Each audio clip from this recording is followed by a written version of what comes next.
grupo, estamos aqui para a revisão da aula 12 e foi onde a gente deu início aos conjuntos numéricos, né? Isso, e começamos com os números naturais. Naturalmente falando. Naturalmente falando. E falando de números naturais, nós vamos fazer uma retificaçãozinha rápida aqui.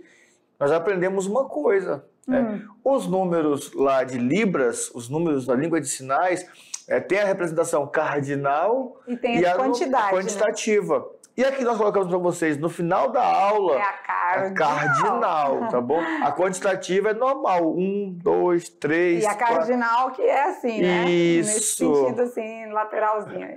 Beleza, aqui vivendo e aprendendo e ensinando. Legal, né? Então a gente vai fazer aquela revisãozinha básica de 5 minutos, mas que é fundamental para um bom resultado nas atividades de sala. Então a gente vai fazer, revendo alguns detalhezinhos que a gente viu na sala e aquilo que, na aula que a gente elenca aí como mais importante. Isso. Combinado? Vamos junto? Então, vem com a gente, é hora de revisão. Na aula 12.2, a gente, no primeiro episódio da nossa saga, da nossa série Conjuntos Numéricos, a gente viu os números naturais. E também... teoria dos conjuntos, nós falamos sobre a representação numérica, né, desses números, que eles surgem a partir de uma ideia de serem sucessores de outros, e na aula também demos um upzinho nas 4 operações básicas: adição, subtração, multiplicação e divisão. Dentro dos naturais. E é importante salientar que dentro dos naturais, a subtração e a divisão, elas têm algumas limitações. Por exemplo, não posso subtrair quando o minuendo é menor do que o subtraendo. Nos naturais, não. Não dá. Não dá, né? Isso. A gente viu também algumas características, né? Assim, palavrinhas que a gente aprende lá no fundamental, que às vezes depois a gente esquece, mas os termos da adição a gente chama de parcelas, né? Primeira, segunda, terceira parcela, ou seja, enfim, e depois o resultado soma ou total. Já nos termos da subtração, aí nós temos o tal do minuendo e o subtraendo. O resultado é o resto ou a diferença. O legal de tudo isso é que se você se deparar com uma situação que fala um desses termos, você já sabe do que se trata.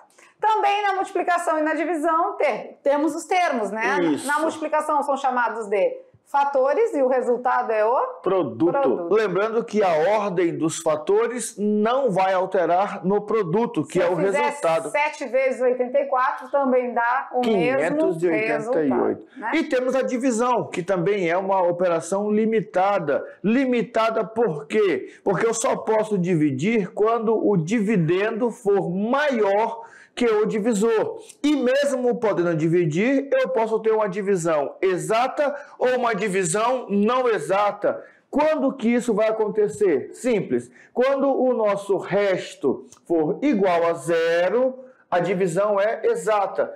18 dividido por 2 dá 9 e não sobra nada. Divisão exata. 19 dividido para 2 dá 9 e sobra 1. Sobrou 1, a divisão é não exata. E o mais legal de tudo isso, né? Isso a gente está falando dessas especificidades dentro dos naturais. Já para outro tipo de conjuntos, a gente já pode realizar algumas operações já mais avançadas, né?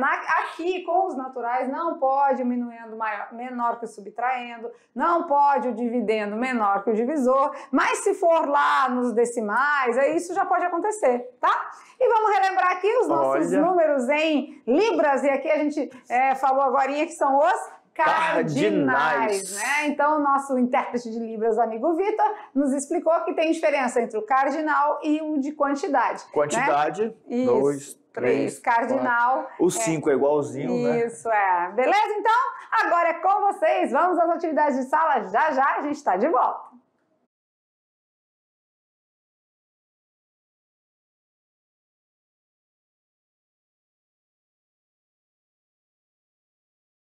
Como foram de atividade? Tá no papo, né? Não, fala. Tava até mais fácil do que muitas atividades que foram feitas lá nas primeiras 4 aulas de revisão. Que alguns alunos se espantaram e tal. Calma, é só o começo. E nós avisamos nas aulas, né? Sim. Quem não lembra, quem não faz nem ideia de como fazer, calma que mais para frente vamos dar um upzinho nessas questões, uma por uma, beleza? Sem sofrimento, porque depois, na sequência da unidade 1, a gente vai trabalhar as equações, vai trabalhar a potenciação, radiciação, vão ter aulas específicas disso. Isso. Né? Então, não fiquem aí com os cabelos em pé, que vai dar tudo certo. Tranquilo? Vamos lá então, hora de solução, resolução das atividades. Questão de número 1, na telinha. Dado o número 10.000, o seu antecessor e o seu sucessor são, respectivamente... Aí aqui nós vamos dar uma ênfase no seguinte. Primeira coisa, nós lemos o número 10.000. Quando nós fazemos essa leitura, fica um pouquinho mais fácil de vocês resolverem, beleza? E aí, um outro detalhe importante. Olha o termo utilizado no final da pergunta. Esse termo vai aparecer muito, principalmente no Enem. Respectivamente, ou seja, na sequência. Ele falou de antecessor e sucessor. Então, o primeiro é o número que vem antes de 10.000 e o próximo é o número que vem depois de 10.000. Então, antes de 10.000, a gente já sabe que com certeza é o 9.999. Depois do 10.000 é o 10.001. Agora, claro, né, temos duas alternativas aqui que tem esses dois valores. Isso. Aí é onde entra a palavrinha respectivamente. Ele quer primeiro o antecessor, depois o sucessor. Então, a única alternativa correta é a letra D. E aí temos aqui algumas questões importantes, não é? Por exemplo, na letra A ele colocou 9.000 e 11.000, ou seja, os antecessores e sucessores na casa dos milhares, não é? Muito bem. São detalhes importantes, mas que no caminhar vamos guardando. Vamos lá agora, a questão de número 2, vamos ver. Laís é uma aluna muito dedicada e gosta muito de estudar matemática, muito mesmo. Durante a aula de operações básicas, ela decidiu criar a expressão numérica a seguir. Uma pergunta, a Laís está na sala? Ela é uma aluna do primeiro ano da mediação tecnológica? Será que nós temos né? Vai ter uma Laís por aí, né? Pois é. E a expressão numérica é: abre colchetes 2 vezes, abre o parênteses 6 menos 2, fecha parênteses mais 10, menos 15. Ao resolver a expressão, a resposta encontrada foi... Aí vamos lá. Quem lembra como se resolve uma expressão numérica? Letra A, 3, que é um número natural. 3, que não é um número natural. Por aí a gente já vai fazendo a exclusão das respostas, porque né? 3 é um número natural. É natural. Então isso aqui já não dá certo, né? Menos 3, que é um número natural? Não, também não é. Porque então, menos 3 não é número natural, né? Não está dentro do conjunto dos naturais, que é o que a gente está vendo nessa aula. Menos 3, que não é um número natural, é realmente. Menos 3 não é um número natural. Menos 33, que não é um número natural. As duas últimas aqui estão certas. Só que percebam que o menos 33 está muito desvirtuado dos outros números, não é? Mas vamos resolver a expressão, né? Vamos. Tem uma página aqui para resolver, só que não veio a expressão junto, né? Tem que lembrar de sempre a gente colocar na próxima página para ficar mais fácil, né? 2 vezes 6 menos 2 mais 10 menos 15. Isso. Colchete 2 vezes menos 6 menos 10. 6 menos 2. 2 vezes. Então já esqueci de tudo. Vai lá, começa de novo.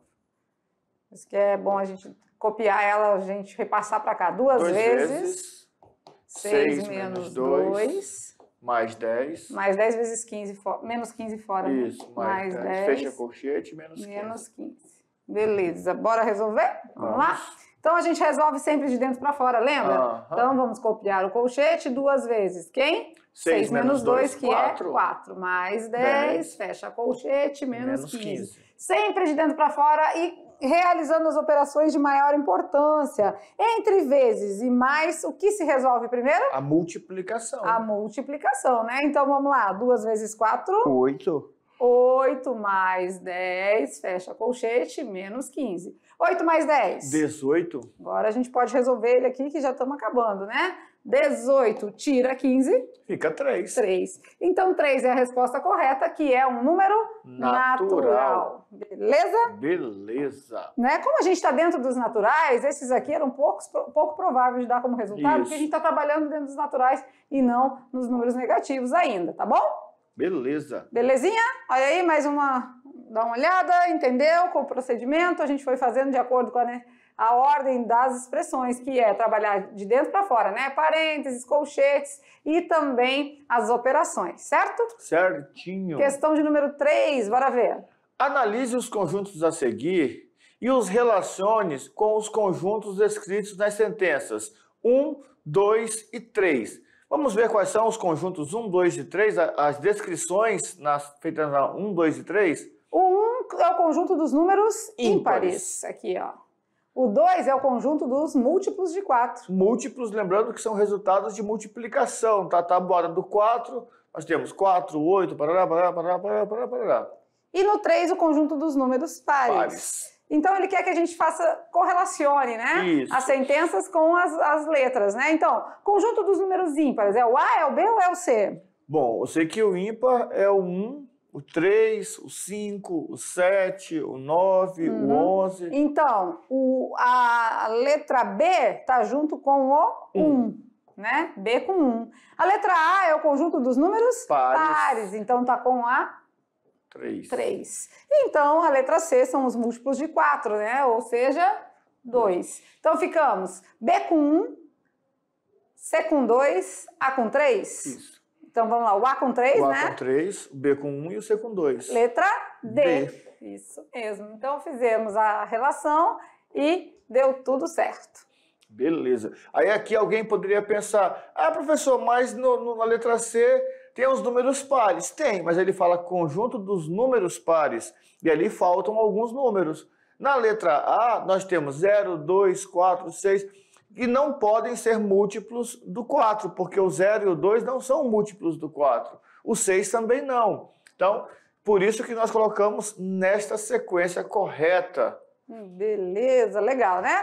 Se liga no Enem, vamos lá, pergunta de número 4. Sobre os números naturais, julgue as afirmativas a seguir. Então, lembrem que nas aulas nós falamos sobre os números naturais, fizemos vários detalhes e ressaltamos várias regras importantes, certo? Então, vamos agora olhar alternativa por alternativa. Todo número natural possui um sucessor? É verdade ou não é verdade?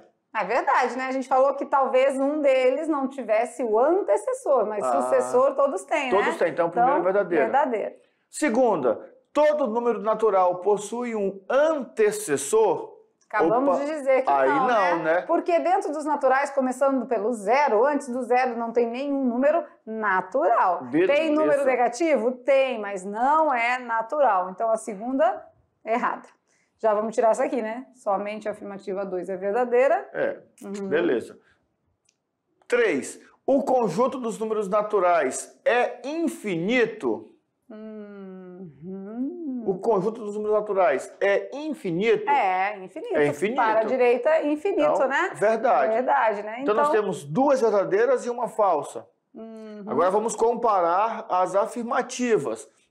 Vocês viram que ao resolver lá as questões, nós já eliminamos duas, Sim. certo? Somente a afirmativa 2 é verdadeira? Ela é falsa. Ela é falsa. Somente a afirmativa 1 é falsa? Não, ela é verdadeira. É verdadeira. Aí já descarta, né? Agora, somente a afirmativa 1 é verdadeira? Não, porque tem a 3 também, então não serve. Isso. Somente a afirmativa 3 é verdadeira? Não, porque a 1 tem a 1, também é. né? Então não serve também.